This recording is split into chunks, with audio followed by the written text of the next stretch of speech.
সবাই বনে ঘুরতে যাব, গিয়ে সবাই আনন্দ করব, হাসবো এবং অন্যকেও হাসাবো, সবাই মিলে পিকনিক করব। It's গনা B fun.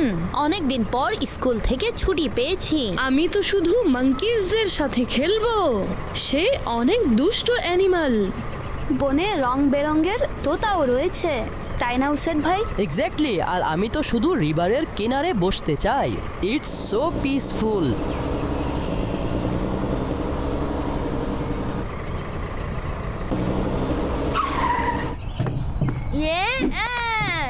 কেমন লেগেছে আমার এন্ট্রি? একেবারেই ড্যাশিং বাবলু ভাই। বাচ্চারা, স্টে টুগেদার এবং না বলে কোথাও যাবেন না। হ্যাঁ, এখানে তো একটিও মাঙ্কি নেই। আর এখন পর্যন্ত আমিও কোনো তোতা দেখতে পাইনি। আর এই উসাইদ ভাই কোথায় গেলেন? এখানেই আশেপাশে কোথাও রিভার খুঁজছেন। বাচ্চারা, আপনারা এখানে এনজয় করুন, আমি খাবার রেডি করছি। আমরা তো অন্য কিছুই ভেবে এসেছিলাম। হ্যাঁ ভাই, এটি তো খুবই বোরিং পিকনিক চলছে। গোলাম রাসুল ভাই, আপনি সুন্দর একটি ঘটনা শোনান না। হ্যাঁ, ইন্টারেস্টিং কোন স্টোরি। চলুন তো আমি আপনাদেরকে একটি সত্য ঘটনা শোনাচ্ছি। অনেক যুগ পূর্বের কথা। প্রচণ্ড শীতের রাত ছিল। মানুষ তো মানুষই, পশুরাও তাদের নিজ নিজ বাসস্থানে ঠান্ডা থেকে বাঁচার জন্য গুটিয়ে শুটিয়ে বসেছিল। হু, আই ফিল কোল্ড। চারিদিকে নীরবতা ছিল, আর এমন সময় কেউ বাহিরে বের হওয়ার কথা চিন্তাও করতে পারতো না। কিন্তু সে সময় দুজন ব্যক্তি অন্ধকার এবং শীতের রাতে বাহিরে ছিলেন। যখন শীতের রাতে সবাই তাদের নিজ নিজ ঘরে ছিল, তখন এই দুজন ব্যক্তি বাহিরে কেন ছিল? সেটা আপনি স্টোরির মাঝখানে জেনে যাবেন। It sounds interesting. সে দুজন ব্যক্তি হাঁটতে হাঁটতে শহর থেকে দূরে চলে গেল। তারা দুজন অনেক দূরে একটি তাঁবু দেখতে পেল, যেখানে আগুন জ্বলছিল। তাবু? এই তাবু আবার কি? তাঁবু অর্থাৎ ক্যাম্প। বন্ধুরা, তাদের মধ্যে এক ব্যক্তি তার কর্মী আসলামকে বলল, এত প্রচণ্ড ঠান্ডার মধ্যে কে হতে পারে, চলো গিয়ে দেখি। দুজন যখনই তাঁবুর কাছে পৌঁছালো, তখন এটা দেখে অবাক হয়ে গেল যে সেটা কোনো তাঁবু নয়, বরং একটি জীর্ণশীর্ণ ছোট ঘর। আর সেখানে একজন বৃদ্ধা মহিলা ছোট শিশুকে নিয়ে কান্না করছে, যে চুলার মধ্যে একটি পাতিল বসিয়ে রেখেছে, মনে হচ্ছে যেন খাবার পাক করছে। আর বাচ্চারা তার পাশে ক্রমাগত কান্না করে যাচ্ছে। প্রবাবলি তাদেরকে অনেক ক্ষুধা লেগেছিল। বাস্তবেই যখন অনেক ক্ষুধা লাগে এবং খাবার তৈরি হতে সময় লেগে যায়, তখন কোনোভাবেই সহ্য করা যায় না। কিন্তু বাবলু ভাই, সেই পাতিলে খাবার ছিল না। তাহলে সেটিতে কি ছিল? এখনই বুঝে যাবেন বন্ধুরা। সে ব্যক্তি বৃদ্ধাকে সালাম করলেন এবং ঘরে প্রবেশের অনুমতি চাইলেন। তখন সে বৃদ্ধা অনুমতি দিয়ে দিলেন। সে বৃদ্ধার আচরণে বোঝা যাচ্ছিল যে সে অনেক দুঃখী। ও, বেচারি অনেক গরিব ছিল। সে ব্যক্তি জিজ্ঞাসা করলো, আপনি কে, আর এই বাচ্চারা কেন কান্না করছে? বৃদ্ধা বললেন, আমি এই শহরের অধিবাসী। এই বাচ্চাদের অনেক ক্ষুধা লেগেছে আর তারা এই জন্যই কান্না করছে। সেই ব্যক্তি বলল, তাহলে এই পাতিলে কি রয়েছে? বৃদ্ধা বলল, এটিতে শুধু পানি রয়েছে। আমি বাচ্চাদের মন বোঝানোর জন্য এটা আগুনের উপর বসিয়ে রেখেছি, যেন খাবার হওয়ার অপেক্ষায় বাচ্চারা ঘুমিয়ে পড়ে। So sad. অর্থাৎ বাচ্চারা এটা মনে করছিল যে খাবার রান্না হচ্ছে, অথচ সেটার মধ্যে শুধু পানি ছিল।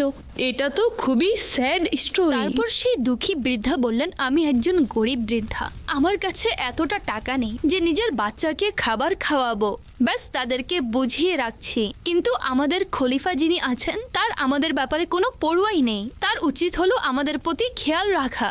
যাক, কোনো সমস্যা নেই, আমাদের সময় তো যেমন তেমন করে কেটেই যাবে, কিন্তু কিয়ামতের দিন শাসক এবং আমাদের মাঝে আল্লাহ পাক বিচার করবেন।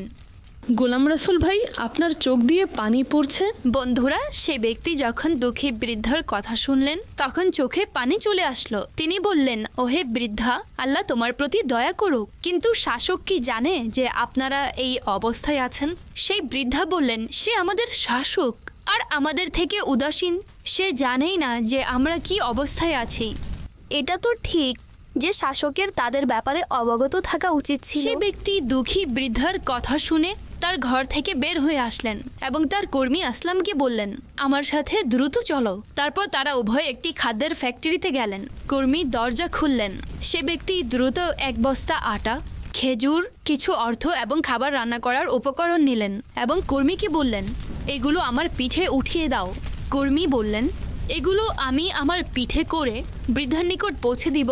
তো সেই ব্যক্তি বলল, কিয়ামতের দিনও কি তুমি আমার বোঝা উঠাবে? কর্মী এটা শুনে চুপ হয়ে গেল এবং সমস্ত খাদ্য সামগ্রী মুনিবের কাঁধে উঠিয়ে দিল। উভয়ে পুনরায় সেই দুঃখী বৃদ্ধার কাছে গেলেন। What a great man! শাসকও তাকেই হওয়া উচিত ছিল। বৃদ্ধা তাদের উভয়কে সামগ্রীর সাথে দেখে অবাক হয়ে গেলেন। মুনিব সে সকল সামগ্রী নামালেন এবং নিজের হাতে খাবার তৈরি করলেন। অতঃপর নিজ হাতে শিশুদেরকে খাবার খাওয়ালেন। যখন শিশুদের পেট ভরে গেল তখন তারা খুশি হয়ে গেল। তারপর মুনিব শিশুদের সাথে খেলতে লাগলেন। বাচ্চারা খুশি মনে খেলতে লাগলো। অতঃপর খেলতে খেলতে ঘুমিয়ে পড়ল। এমন নেককার ব্যক্তিরা তো আল্লাহ পাকের প্রিয় বান্দা হয়ে থাকে। সে বৃদ্ধা বলতে লাগলেন, আপনি এত উদার মনের অধিকারী। আমার কান্নারত শিশুদের চেহারায় হাসি ফুটিয়েছেন। আমার কাছে শুকরিয়া আদায়ের কোনো শব্দ নেই। আল্লাহ পাক এর উত্তম প্রতিদান আপনাকে দান করবেন।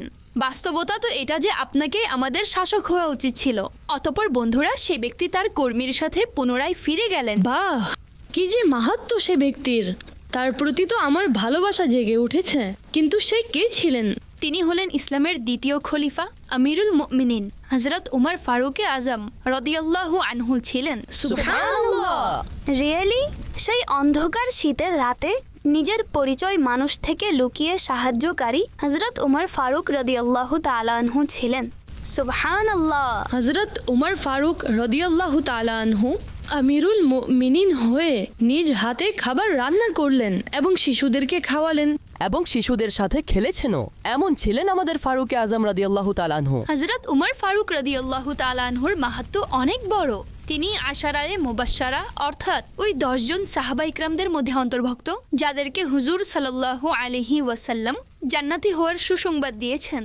আর তিনি রাদিয়াল্লাহু তাআলা আনহুর ইসলাম গ্রহণের ফলে ইসলামের অনেক সক্ষমতা অর্থাৎ শক্তি অর্জিত হয়েছিল। Yes, that's right. তার মাহাত্ম্য এটা হলো যে 20 বা তারও অধিক কোরআনের আয়াত তিনি রাদিয়াল্লাহু তাআলা আনহুর প্রেক্ষিতে নাজিল হয়েছে। তিনি প্রথম খলিফা যাকে আমিরুল মুমিনিন বলা হয়েছে। সর্বপ্রথম হিজরি তারিখের সূচনাও ফারুকে আজম রাদিয়াল্লাহু তাআলা আনহু করেছেন। জি অবশ্যই। 63 বছর বয়সে তিনি শাহাদাত লাভ করেছেন। আর প্রিয় নবী সাল্লাল্লাহু তাআলা আলাইহি ওয়াসাল্লামের রওজা মোবারকে তার কবর মোবারক রয়েছে। মুহররম শরীফের 1 তারিখ তার দিবস উদযাপন করা হয়। জাযাকাল্লাহু খাইরা গোলাম রাসূল ভাই, গল্পটি খুবই ইন্টারেস্টিং ছিল। কিন্তু এই ঘটনা আপনি কোথায় পড়েছেন? হযরত উমর ফারুক রাদিয়াল্লাহু তাআলা আনহুর ব্যাপারে যদি জানতে চান তাহলে ফয়জানে ফারুকে আজম কিতাবটি অধ্যয়ন করুন। এমন অসাধারণ ও সত্য ঘটনা জানার জন্য ইসলামিক কিতাব পড়তে থাকুন।